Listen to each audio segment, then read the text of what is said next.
सितंबर 2016 ये वो दिन था जब इंडिया में एक आंधी आई थी। उस आंधी का नाम था जियो, जिसने बड़ी बड़ी टेलीकॉम कंपनीज को बर्बाद कर दिया। यहाँ तक कि यूके की one of the largest company Vodafone भी इस आंधी में नहीं टिक पाई। लेकिन इसके बावजूद भी सिर्फ एक कंपनी थी जो उस आंधी को टक्कर देने की कोशिश कर रही थी। सबको लगा था कि बाकी कंपनियों की तरह ये भी इस आंधी में कहीं गायब हो जाएगी, लेकिन सबको ये नहीं पता था कि जो बंदा इस कंपनी का मालिक है ना, उसने शुरुआत ही साइकिल के पार्ट्स बेचने से की थी और वो ऐसी कई आंधियों को टक्कर देकर यहाँ तक पहुँचा है। तो फिर ये कंपनी भला मैदान कैसे छोड़ सकती थी। दोस्तों, हम बात कर रहे हैं एयरटेल कंपनी के फाउंडर सुनील मित्तल जी की, जिन्होंने जियो को बराबर टक्कर दी है। एयरटेल को शुरू करने से पहले उन्होंने ढेरों बिजनेस खड़े किए थे, जो किसी न किसी प्रॉब्लम की वजह से उन्हें बंद करने पड़े। एक के बाद एक बिजनेस फेल होने के बाद भी उन्होंने अपने बिजनेस को लेकर पैशन को नहीं छोड़ा और हर बार एक नई अपॉर्चुनिटी को ढूंढते रहे और अपने जज्बे और जुनून के साथ एयरटेल को आसमान की ऊंचाइयों तक पहुंचा दिया।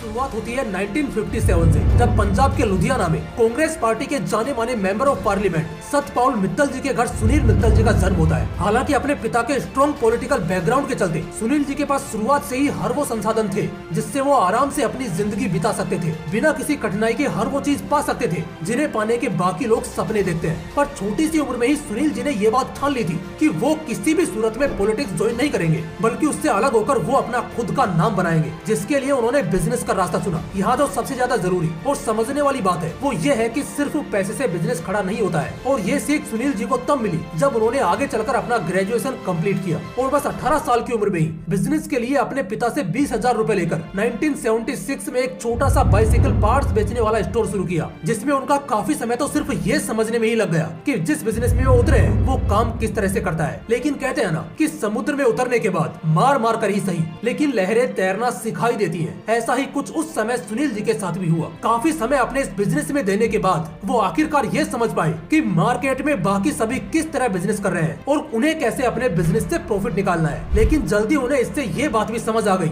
कि वो जिस सपने के पीछे दौड़ रहे हैं ये बिजनेस उन्हें उस सपने तक नहीं ले जा पाएगा, जिसके चलते कुछ समय बाद इस बिजनेस को बंद करके वो कुछ और शुरू करने के तलाश में लग गए। उसी वक्त उन्हें एक काफी बड़ी अपॉर्चुनिटी मिली जब 1982 में जापान की कंपनी सुजुकी मोटर्स अपना पोर्टेबल जनरेटर इंडिया में बेचना चाह रही थी और जिसके लिए उन्हें एक लोकल डिस्ट्रीब्यूटर की जरूरत थी। सुनील जी को जैसे ही इस बारे में पता चला, उन्होंने बिना समय गवाए इंपोर्टिंग लाइसेंस को खरीदा और सुजुकी कंपनी के साथ कोलैबोरेशन करके एंड उनके जनरेटर्स को इंपोर्ट करके इंडिया के हर कोने में डिस्ट्रीब्यूट करना शुरू कर दिया। जहां शुरुआती समय में तो वो इससे प्रॉफिट बनाने में नाकामयाब थे, क्योंकि ये टारगेट कर रहे थे आम लोगों को। अब भले ही सुजुकी का ये जनरेटर काफी पोर्टेबल था, पर तब भी एक आम आदमी के लिए एक काफी महंगा और बड़ा था। लेकिन इनकी असली जरूरत बड़े स्टोर ओनर्स और छोटे कंपनीज और ऑफिसेज को थी, जिन पर कुछ समय बाद एक तरफा फोकस करने से सुनील जी इस बिजनेस से भी अच्छा प्रॉफिट जनरेट कर पा रहे थे। लेकिन शायद किस्मत को ये ज्यादा वक्त मंजूर नहीं था, जिस वजह से 1983 में गवर्नमेंट ने जनरेटर के इंपोर्ट पर बैन लगा दिया, जिसका कारण था कि इंडियन गवर्नमेंट खुद इंडिया में अपने जनरेटर्स मैन्युफैक्चर करना चाहती थी, जिस वजह से ना चाहते हुए भी सुनील को अपना ये बिजनेस बंद करना पड़ा। पर इससे जरा सा भी निराश न होते हुए उन्होंने इस पर ध्यान दिया कि अगला बिजनेस क्या स्टार्ट किया जाए, जो कि साफ बताता है कि वो अपने बिजनेस करने के आइडियाज को लेकर कितने ज्यादा फोकस्ड थे और इसी सोच के चलते वो हर एक पल अपॉर्चुनिटी के तलाश में रहा करते थे। आगे सुनील जी को उनका अगला बिजनेस भी मिल गया, जो कि उन्हें वो नाम दिलवाने वाला था जिसके लिए काफी समय से वो तलाश में थे। उन दिनों वो अपने फैमिली के साथ ताइवान में थे और ताइवान में होने के बाद भी अपने अलर्ट बिजनेस माइंड के साथ उन्होंने वहाँ भी बिजनेस का एक मौका ढूंढ लिया। उन्होंने गौर किया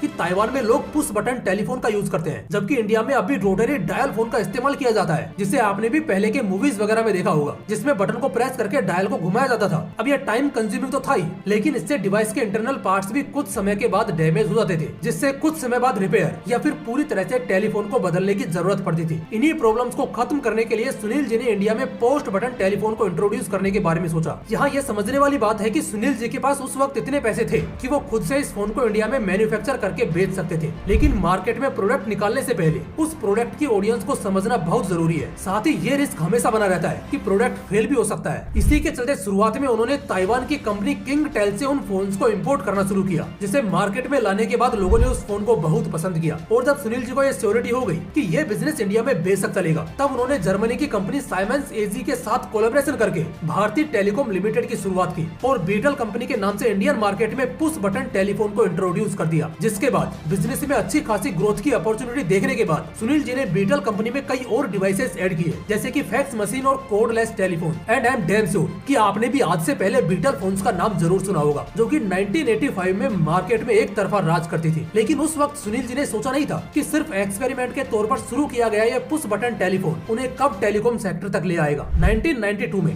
इंडियन गवर्नमेंट ने मोबाइल नेटवर्क स्पेक्ट्रम में प्राइवेटाइजेशन लाने का फैसला किया, यानी कि अब मोबाइल नेटवर्क सर्विसेज सिर्फ गवर्नमेंट ही नहीं बल्कि प्राइवेट कंपनीज भी प्रोवाइड कर पाएंगी, जिसके लिए इंडियन गवर्नमेंट ने स्पेक्ट्रम की बिडिंग रखी और साथ ही एक रिक्वायरमेंट भी रखी कि नेटवर्क स्पेक्ट्रम सिर्फ उन्हीं कंपनीज को दिया जाएगा जिनके पास ऑलरेडी मोबाइल नेटवर्क प्रोवाइड करने का एक्सपीरियंस होगा, जो कि उस वक्त के लिए काफी ट्रिकी रिक्वायरमेंट थी, क्योंकि गवर्नमेंट किसी भी कंपनी पर अंधा भरोसा करके स्पेक्ट्रम नहीं बेच सकती थी। और 1990 से पहले नेटवर्क स्पेक्ट्रम के गवर्नमेंट के अंडर में होने की वजह से किसी भी इंडियन कंपनी ने पहले ये सर्विस प्रोवाइड की ही नहीं थी, जिस वजह से किसी भी इंडियन कंपनी के पास ये रिक्वायरमेंट पूरा करने का चांस ही नहीं था, यानी कि एक तरह से सिर्फ फॉरेन कंपनीज ही इस स्पेक्ट्रम को खरीद सकती थी। ये बात सुनील जी ने भी समझी और जर्मनी के मोबाइल नेटवर्क प्रोवाइडर साइमंस एजी कंपनी के साथ कोलैबोरेशन करते हुए उन्होंने इस रिक्वायरमेंट को पूरा किया और दिल्ली स्टेट के लिए नेटवर्क स्पेक्ट्रम बिड जीत भी ली, जिसके बाद अब ये दिल्ली में अपनी मोबाइल नेटवर्क सर्विसेज प्रोवाइड कर सकते थे। आगे इन्होंने इसी तरह से उत्तराखंड और यूपी स्टेट के भी नेटवर्क स्पेक्ट्रम राइट्स खरीद लिए, जिसके बाद इन्होंने बिना देरी किए दिल्ली में अपनी सर्विसेज स्टार्ट की और अपनी कंपनी का नाम रखा एयरटेल, जो आगे जाकर इंडिया की पहली टेलीकॉम कंपनी बनी जिसने सबसे पहले 2 मिलियन यूजर्स का माइलस्टोन हिट किया। पर अब भी एयरटेल सिर्फ 2 से 3 स्टेट में ही टिका हुआ था, जिसका कारण था हद से ज्यादा कंपटीशन। साउथ ईस्ट और सेंट्रल इंडिया की तरफ कई अलग अलग नेटवर्क सर्विसेज कंपनी थी जो सर्विसेज प्रोवाइड कर रही थी और उन्हें वहां से हटाना बिल्कुल भी आसान नहीं था। और इसी आग में घी डालने के लिए गवर्नमेंट ने सितंबर 2000 में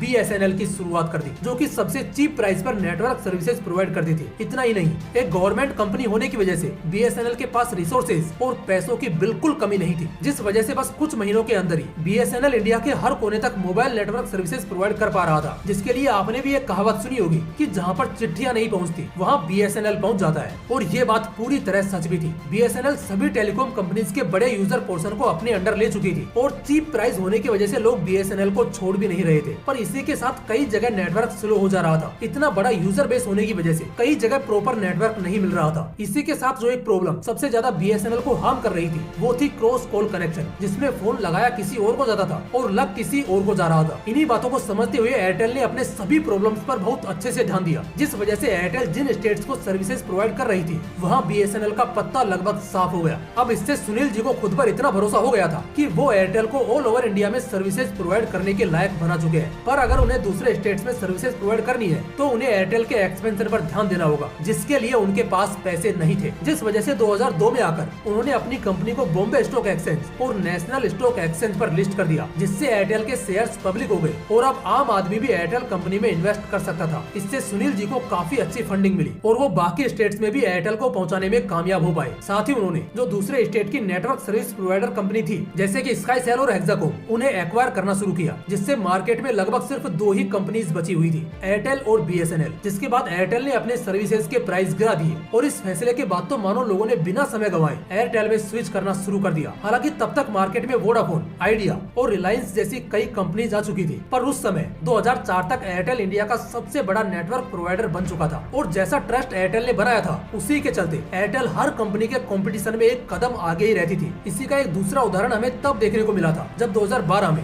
सभी कंपनीज अपने नेटवर्क कनेक्शंस को स्ट्रॉन्ग कर रही थी, वहीं एयरटेल ने अपने 4G सर्विसेज लॉन्च कर दिए थे। सुनील जी इस अपॉर्चुनिटी को भाप गए थे कि लोगों को स्ट्रॉन्ग हाई स्पीड इंटरनेट की जरूरत है, जो बात पूरी तरह सच भी निकली और इससे एयरटेल इंडियन टेलीकॉम सेक्टर पर एक बहुत ही मजबूत पकड़ बना पाया, जहां एयरटेल के लिए सब कुछ अच्छा ही हो रहा था। पर कहते हैं ना कि तूफान से पहले बहुत शांति फैल जाती है, ऐसा ही तूफान एयरटेल भी देखने वाला था, जिसने इंडियन टेलीकॉम मार्केट को हमेशा के लिए बदल कर रख दिया। और ये तूफान 2016 में लेकर आए थे अपने मोटा भाई, जिसका नाम था जियो 4G, जिसने आते ही सभी को अपने हद से ज्यादा चीपेस्ट प्लान देकर एक झटके में सभी कंपनीज के सब्सक्राइबर्स को अपनी तरफ कर लिया। जिन यूजर्स को अपनी तरफ लाने में सभी कंपनीज को सालों लगे थे, वो बस कुछ ही महीनों में उनके यहाँ से गायब हो गए। और ये झटका इतना घातक साबित हुआ कि ढेरों कंपनी जैसे कि टाटा डोकोमो और एयरसेल तो हमेशा के लिए बंद ही हो गए। साथ ही जिन कंपनीज की हालत हद से ज्यादा खराब हो गई थी जैसे कि वोडाफोन और आइडिया, उन्होंने मर्ज करके खुद को संभालने की कोशिश की, पर तब भी इससे बात नहीं बनी। जियो अपने अफोर्डेबल प्राइस और सर्विसेज के चलते बहुत तेजी से मार्केट को डोमिनेट कर रहा था और ऐसे में ग्रोथ देखना तो दूर, कंपनीज को अपना सर्वाइवल तक निकालना मुश्किल हो रहा था। जियो ने सिर्फ 170 दिनों में